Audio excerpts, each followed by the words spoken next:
flight is just a quick 35-mile repositioning from Edinburgh to Glasgow without any passengers on board. A good opportunity to get you checked out on the Bombardier CRJ 700. While we're waiting in line for takeoff, I'll explain a few things. Flying a modern jet isn't really all that different from flying a small prop plane. There are just a handful of key differences. The first thing you'll notice is how different the instrument panel looks. Instead of many small, round mechanical instruments, there are just a few large computer screens. Most of the information is the same, but the presentation is different. World travel 21, hold short runway 6 right, traffic of the 747 and final. Holding short 6 right, world travel 221. That call was for another aircraft. We're Orbit 526. I'll handle the radios during this flight, so don't worry if you miss anything. I'll tell you what to do. The display on the left is the primary flight display, or PFD. It combines multiple instruments into one display. The blue and brown section in the middle of the PFD is an attitude indicator. The vertical tape on the left side shows airspeed, and the tape on the right side shows altitude. At the bottom in the middle is a horizontal situation indicator, which shows heading, and to the right of that is a vertical speed indicator. Glass displays like these take some time to get used to, but once you get the hang of it, you'll love them. The display to the right of the PFD is the navigation display, which shows a top-down view of the aircraft's position relative to navigational aids and the flight plan route. You can change how the map looks by using the format and range knobs on the left side of the panel. Try it now if you want to.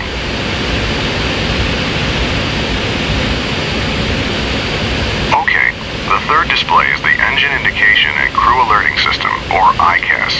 The default page shows engine information, gear and flap positions, fuel quantity, and warning and caution messages. You can scroll through the different ICAS screens by clicking the up and down buttons at the bottom of the display. Each screen provides information about a different aircraft system. For this flight, keep the engine gauges showing on the ICAS. The top gauges are labeled N1. As we fly, I'll give you suggested thrust settings. Use your joystick throttle lever or the F2 and F3 keys to move the N1 needles to the settings I suggest. The rows of buttons and knobs just below the windshield is the mode control panel for the autopilot. We won't be using the autopilot on this flight, so don't worry about any of that for now. A big difference between jets and piston aircraft is that in a jet, the engines take a while to spool up. This means that if you add or reduce thrust, there will be a slight delay before your action has any effect. This fact, combined with the jet's higher speed, means that you need to plan ahead. World travel 221, taxi into position and hold. Position and hold, world travel 221. Jets have flaps just like piston aircraft. They're used during takeoff and landing to increase both lift and drag. Lower the flaps to 20 degrees for takeoff now by pressing the F7 key 3 times. You can see the flap indicator on the ICAS. Orbit 526, hold short runway 6 right. We'll hold short 6 right, orbit 526. Okay, follow the 737 ahead of us, but hold short of the runway.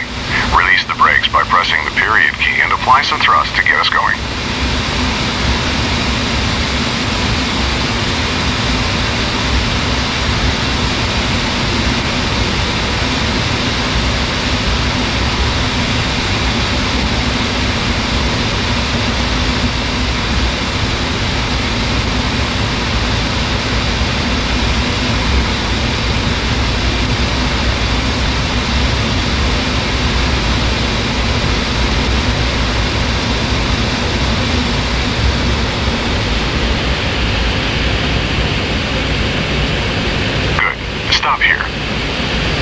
One last thing. During the takeoff roll, I'll call out 4 speeds. When I call 80 knots, glance at your airspeed tape to verify it's moving and indicating approximately the same speed as mine. When I call V1, it means we're at the speed where we're committed to taking off because there isn't enough runway to stop at that point. When I say rotate, gently pull back on the stick and rotate the nose into the air. Finally, I'll call V2 when we reach the minimum safety speed at which we can safely climb on just one engine if there's a failure. World travel 221, which can take off. World travel 221, rolling.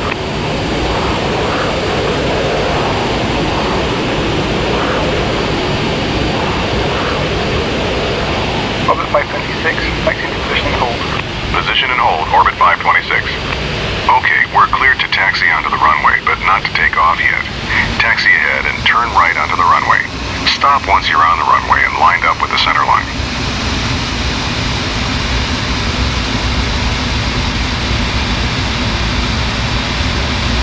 Press Shift 5 to display the overhead panel and turn on the landing light by clicking the switch in the lower left corner. Then press Shift 5 again to close the overhead. Before we take off, let's review exactly what will happen. You'll control the aircraft, I'll handle the radios. I'll call out 80 knots, V1, rotate, and V2. When I say rotate, gently pull back on the stick to raise the nose to 15 degrees nose up on the primary flight display. I'll tell you to retract the landing gear once we're climbing. Once we reach 1,000 feet above the runway, I'll tell you to pitch down to 10 degrees nose up and to raise the flaps so we can accelerate. Our initial climb will be to our cruise altitude of 6,000 feet, and the departure controller will probably tell us to make a left turn to the west. I'll let you know when to turn. Orbit 526, window cam, runway 6 right, clear for takeoff. Cleared for takeoff, Orbit 526. All right, we're cleared to go. When you're ready, use the throttle lever on your joystick or press the F3 key to add thrust. Start with 50% N1. Let the engine stabilize and then increase thrust to 100%.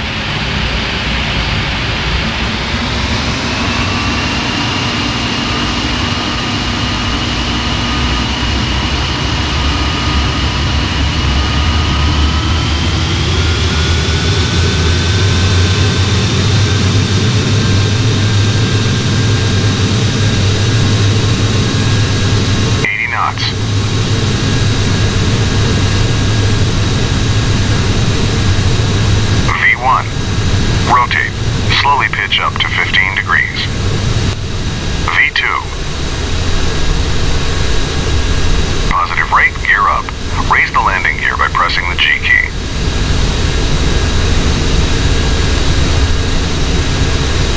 Orbit 526, contact departure. Orbit 526, switching. Okay, move the stick to adjust pitch to 10 degrees nose up on the primary flight display and raise the flaps. Reduce thrust to about 80% N1 to keep our speed below 250 knots. Climb and maintain 6,000 feet. Edinburgh departure, Orbit 526 with you, climbing to 6,000. Orbit 526, roger. Orbit 526, turn left, heading 270. Left to 270, Orbit 526. Okay, it's time for the turn. Make a nice easy left turn until our heading is 270 degrees. That's due west. Let's run through the after takeoff checklist. Landing gear, up. Level off at 6,000 feet and reduce thrust to about 60% N1. That should give us about 250 knots. Flaps, up. We'll stay low on this short flight, so don't exceed 250 knots and keep the landing lights on. This is standard practice below 10,000 feet.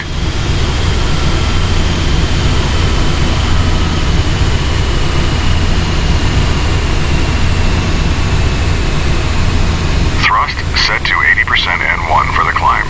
After takeoff checklist complete. We're above our assigned altitude. Descend to 6,000 feet. Orbit 526, resume own navigation. Don't exceed 250 knots below 10,000 feet. Resume own navigation, Orbit 526. All right, we've been told to resume our own navigation. This means the controller will no longer be giving us vectors, and we should follow our filed flight plan. Our flight plan route takes us to a point that will line us up for an approach to Glasgow's runway 23, which is currently the active runway. You can use the mission compass to navigate to that point, or you can follow our flight plan on the map page of the navigation display. We're below our assigned altitude. Climb to 6,000 feet. The pink line on the screen is the path we should be following.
526. Contact Glasgow approach on 119.1. Orbit 526 switching. Thanks. Glasgow approach, Orbit 526 with you. Orbit 526, Glasgow approach. Good morning. Reduce speed to 210 knots. Expect vectors for the visual approach, runway 23 at Glasgow. Glasgow altimeter 29902. Slowing to 210 and we'll expect the visual for runway 23, Orbit 526. Bring the thrust back to about 50% N1, then adjust it to maintain 210 knots. Since the weather's good, the controller will line us up with the runway and give us clearance to proceed to the airport visually once we have the runway in sight.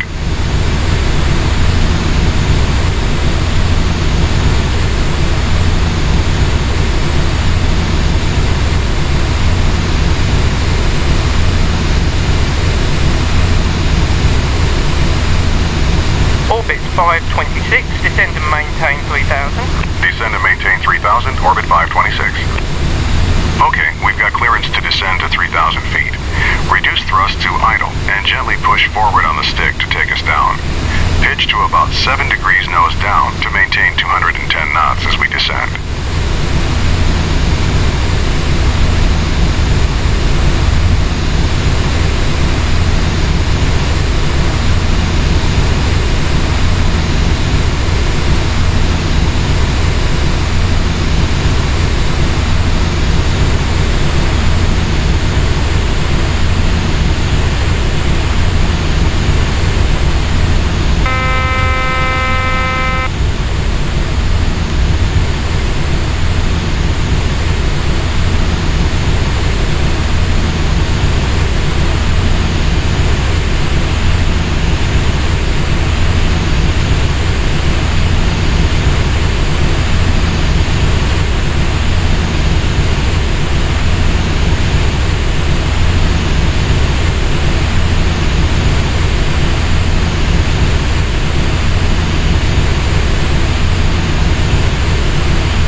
Off here at 3,000 feet and bring the thrust back up to about 50% N1 to maintain 210 knots.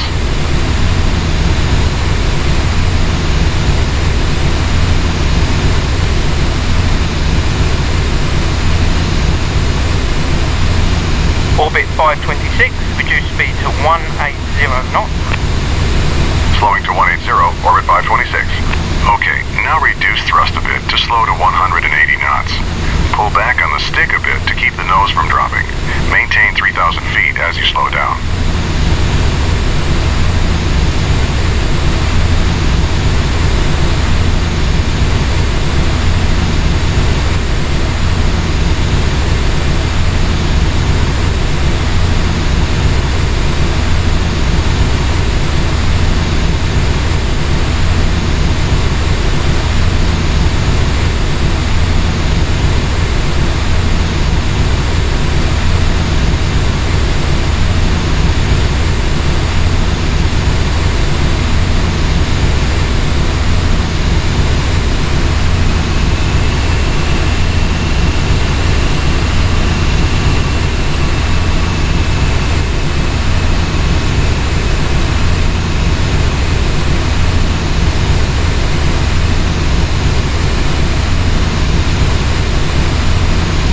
Orbit 526, turn left heading 230, vectors for the visual approach runway 23, report the runway in sight.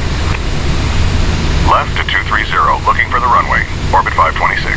Here we go. Turn left to 230 degrees. We should see the runway straight ahead once we roll out.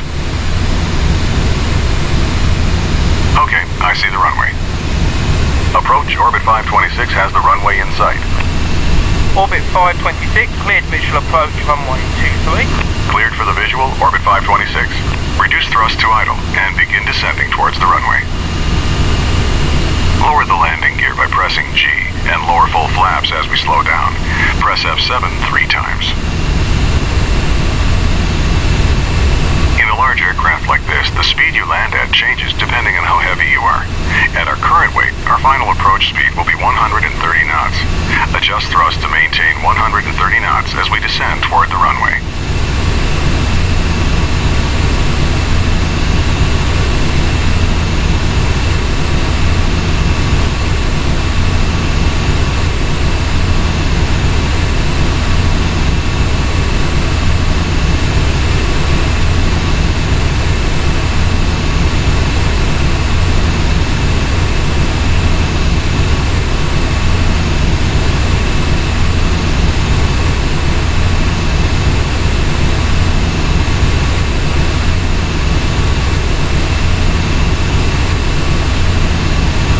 Orbit 526, contact tower on 118.8.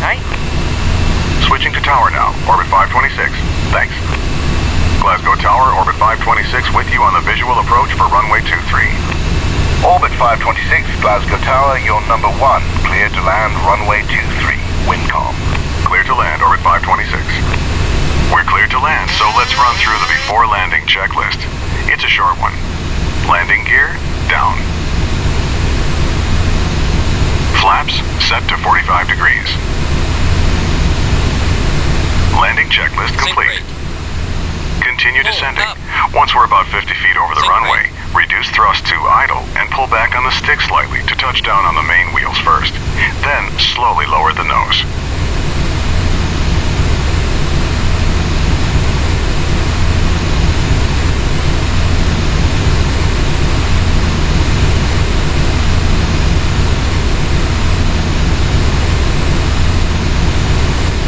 Sync rate.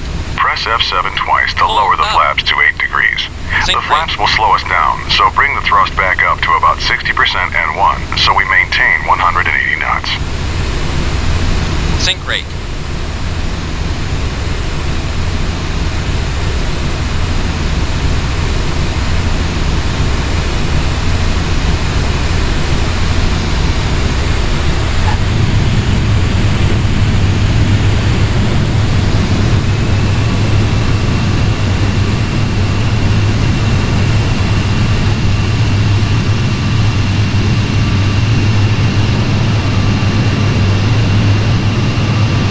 Nice landing. Orbit 526, turn left next taxiway and contact ground on 121.7. Ground on 121.7, Orbit 526. Turn left on the next taxiway. Once you're clear of the runway, stop, retract the flaps, and turn off the landing lights.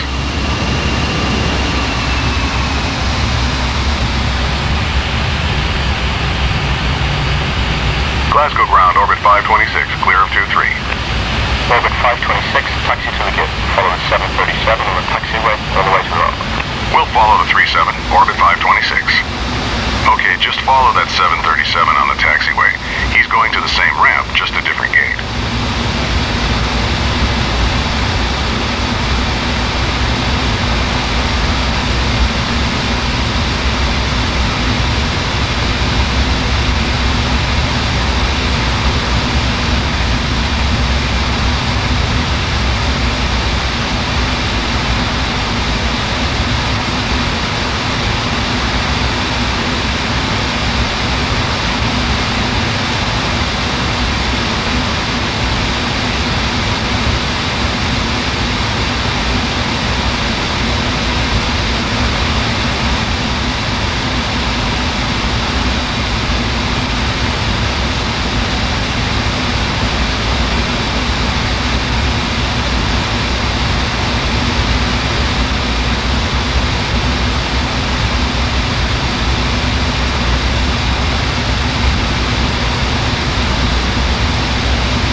last one on the right side.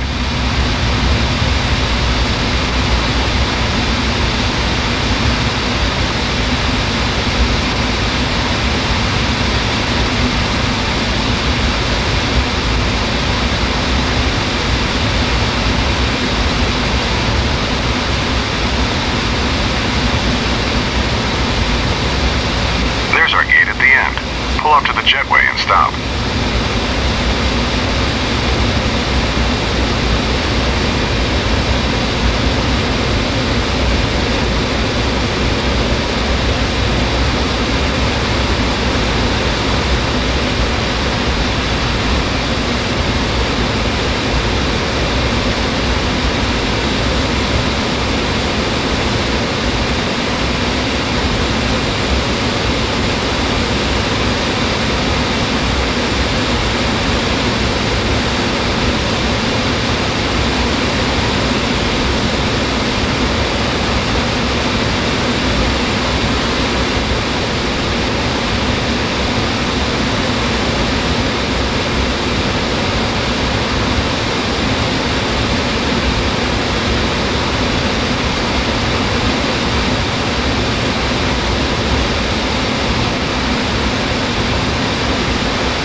Stop here.